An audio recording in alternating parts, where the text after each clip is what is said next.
दूर किसी जंगल में रहता था एक कालू कौवा। उसकी पत्नी का नाम था गौरी और उनका एक बेटा भी था जिसका नाम जग्गू कौवा था। कौवों की अपनी जिंदगी तो चोरियां करते गुजर गई थी और अब वो दोनों पति पत्नी अपने बेटे को चोरियां करने की ट्रेनिंग दे रहे थे। शाबाश बेटा, आज तुम पहले दिन अकेले कोई चोरी करने जा रहे हो। कुछ जरूरी बातें अपने पापा से सीख लो। सबसे पहले जहाँ से माल चोरी करना हो वहाँ से थोड़ी दूर बैठकर इधर उधर अच्छे से देख लेना। पापा मुझे जाने दे, मैं आपसे बड़ा चोर बनूंगा, मुझे सब पता है। सुनो तो बेटा, और जब चोरी कर लो तो पीछे देखे बिना भागना है। और मम्मा अगर कोई देख ले तो फिर, इसीलिए तो पीछे मुड़कर नहीं देखना। फिर कौवे और कौवी का बेटा पहले दिन चोरी करने जाता है।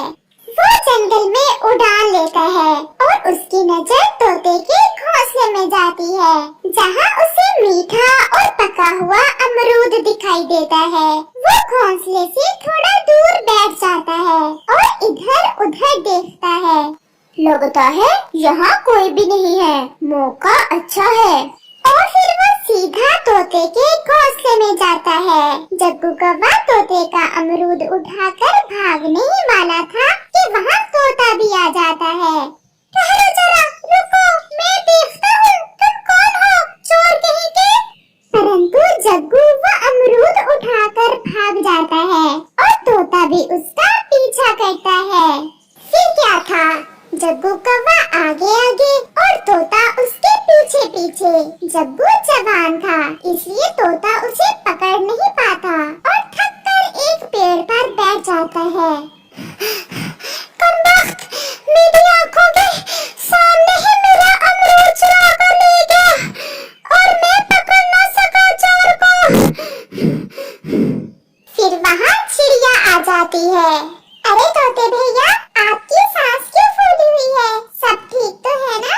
वो अमरूद मैं बहुत मुश्किल से लाया था, परंतु चोर लेके भाग गया। बहुत पीछा किया परंतु पकड़ ना सका मैं उसे। चोर पक्षी का रंग कैसा था तोते भैया? काला, उसका रंग काला था। मुझे तो वो कालू कौवा ही लग रहा था, परंतु मैं अभी अभी कौवे के घर के पास ही आई हूँ। कालू कौवा और उसकी पत्नी तो अपने घर में सो रहे थे और उनका बेटा जग्गू तो अभी छोटा है। तो फिर कोई और होगा। अगर एक बार मेरे पंखों में लग जाए तो छोड़ूंगा नहीं ऐसे चोर को। मम्मा मम्मा, तोता मेरे पीछे भागा और मैंने आपका ट्रिक यूज किया। मैं भागता रहा और वो मेरे पीछे पीछे और वो थक गया। ऐसा ही करते हैं, अगर ऐसे चोरी करोगे तो तुम हमेशा बच निकलोगे। ये अमरूद तो बहुत स्वादिष्ट लग रहा है। जग्गू चलो इसे खाते हैं। एक बार मैं जाकर कौवे के घर देखकर तो आऊं, क्या पता मेरा अमरूद मिल जाए। ऐसा सोचते हुए तोता कौवे के घर की तरफ आता है। क्या बात है बड़ी नाक वाले तोते, कैसे आए हो? आज मेरे घर में चोरी हो गई, एक चोर मेरा अमरूद चुरा ले गया है। तो फिर हम क्या करें? वहाँ तोते का अमरूद तो था नहीं, क्योंकि अमरूद तो कौवों ने खा लिया था, इसलिए तोता डर जाता है। मैं तो आपको बताने आया था कि आप भी अपने घोंसले का ध्यान रखना। कोई काले रंग का चोर फिर रहा है जंगल में। भागो यहाँ से, बड़ा आया काला रंग बताने वाला, हरे रंग का नहीं हो सकता वो चोर। तोता कौवों से डरते वहाँ से चला जाता है। जंगल में रात भी हो जाती है। जग्गू कौवे के मम्मा और पापा सो जाते हैं। आज रात कोई बड़ी चोरी करके क्यों ना मम्मा पापा को सरप्राइज दूं। मैं आज रात चिड़िया के घर जाता हूँ और उसका सारा भोजन उठा लाता हूँ जो उसने बादशाह के लिए जमा कर रखा है। ऐसा सोचते हुए जग्गू कौवा अपने घर से निकलता है। वो खिड़की में से चिड़िया के घर में देखता है तो मम्मा की पक्की दुश्मन चिड़िया आंटी सो रही है। मैं आज चिड़िया आंटी का सारा ही भोजन चुरा लूंगा। फिर जग्गू चिड़िया के घर में जाता है। वो चिड़िया का सारा ही भोजन उठाकर एक साथ रखता है और उसे बांधकर वहाँ से भाग जाता है। सुबह हो जाती है और चिड़िया की जब आंख खुलती है तो अपने घर में भोजन ना देख वो रोने लग जाती है। मेरा भोजन कोई चोर मेरा सारा ही भोजन चुरा ले गया। जालिम ने एक दाना भी नहीं छोड़ा। कितनी मुश्किल से वो भोजन मैंने बारिशों के लिए जमा कर रखा था। मैं जाकर कबूतर भैया को बताती हूँ। अरे भोजन कहाँ से आ गया हमारे घर में? गौरी, कहीं तुमने तो नहीं चुराया किसी का?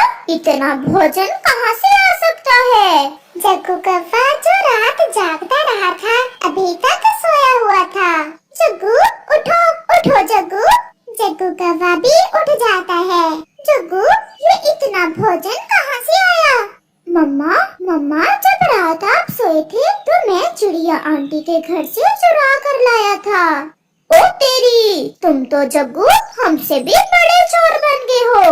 आज तुमने साबित कर दिया है कि तुम हमसे बड़े चोर हो। ये भोजन ज्यादा है, मैं इसे कहीं छुपा देती हूँ। अगर चिड़िया यहाँ आ गई तो उसे पता चल जाएगा। फिर गौरी कौवी उस भोजन में से कुछ भोजन लेकर छुपाने चली जाती है। मेरे ख्याल में ये काम कौवों के अलावा और कोई नहीं कर सकता। कबूतर भैया, मैं तो सोई हुई थी। हम कैसे कौवों पर इल्जाम लगा सकते हैं? हमने देखा भी तो नहीं है कौवों को चोरी करते हुए। गौरी कौवी भी चोरी किया हुआ भोजन छुपाकर चिड़िया और कबूतर के पास आ जाती है। चिड़िया, क्या हुआ? क्यों ऐसे रो रही हो? चिड़िया रोए ना तो और क्या करे? कोई चोर आज रात चिड़िया का सारा भोजन चुरा ले गया है। मेरी किसी से क्या दुश्मनी? फिर उस चोर ने मेरा घर ही क्यों चुना? मैं तो अपनी माँ के पास गई हुई थी। होगा कोई चोर, मुझे क्या पता। ऐसा कहते हुए गौरी कौवी वहाँ से चली जाती है। पेट देखा था इसका, खा खा कर कैसे फूला हुआ था। मुझे तो इसी पर शक है, या फिर इसका पति कालू कौवा। इनके अलावा हमारे जंगल में कौन चोरी कर सकता है? ऐसे ही कुछ दिन गुजर जाते हैं और फिर एक दिन जंगल में चील के बेटे की शादी थी। सभी पक्षी शादी में चील की दावत खाने आए हुए थे। कालू जी, देखें तो चील के पास कितने सुंदर सुंदर कंगन हैं और एक तुम हो कि कभी मुझे कोई ऐसा गहना नहीं लेकर दिया।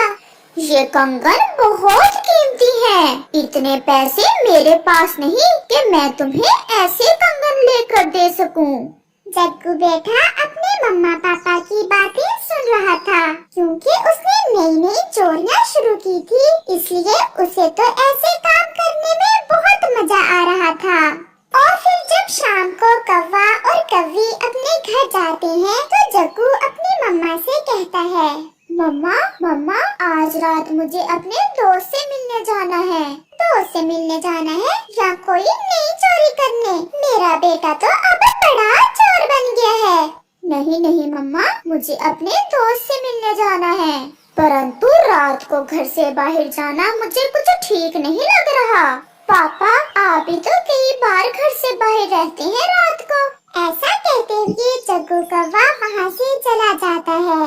कुछ चलने फिरने दो मेरे बेटे को, मौज कर ले, यही तो दिन है आजादी के। जग्गू कौवा एक पेड़ पर बैठ जाता है और रात होने का इंतजार करने लगता है। और फिर जैसे ही रात होती है जग्गू कौवा वहाँ से उड़ता है और चील के घर की तरफ जाता है। आज तो बड़ी चोरी होगी। आज मैं भोजन के अलावा कुछ और भी चुराऊंगा, और वो है चील के कंगन, और मैं अपनी मम्मा को आज खुश कर दूंगा। फिर जग्गू कौवा चील के घोंसले से वो कंगन उठा लेता है और जैसे ही वो भागने लगता है चील की आँख खुल जाती है। वो उसे पकड़ लेती है। चोर कहेंगे, मैं देती हूँ तुम्हें अपने कंगन। सुबह हो जाती है और चील पुलिस को बुला लेती है और जग्गू को पुलिस के हवाले कर देती है। इसे ऐसी सजा देना कि फिर कभी ये चोरी ना कर सके, कौवा कहीं का। और फिर पुलिस उसे जेल ले रह जाती है। कव्वे और कव्वे तक भी खबर पहुंच जाती है। गौरी बहन, सुना है जग्गू किसी बड़ी चोरी में पकड़ा गया है। मेरा छोटा सा बेटा कैसे जेल में रहेगा? मैं मर जाऊंगी अपने बेटे के बिना। ये सब तो हमें उस समय सोचना चाहिए था, जब हम उसे चोरी करना सिखा रहे थे। जब चिड़िया का भोजन वो चुरा कर खा लाया था, तभी हमें उसे समझाना चाहिए था। मुझे तो उसी समय पता चल गया था, परंतु मैं खामोश रही। और अब देखो गौरी और कालू, आपके कारण आपका बेटा जवानी जेल में ही काटेगा। और फिर जग्गू कव्वे को 2 साल जेल की सजा हो जाती है। अगर मेरे मम्मा पापा ने मुझे चोरियां ना सिखाई होती, तो आज मैं भी आजाद पक्षी होता। और फिर कव्वे और कव्वे को समझ आती है कि मम्मा पापा की बुरी प्रशिक्षण की सजा उनकी संतान को भुगतना पड़ती है। अपनी संतान को ऐसी प्रशिक्षण दे जिससे वो अच्छी जिंदगी गुजार सके, ना कि ऐसी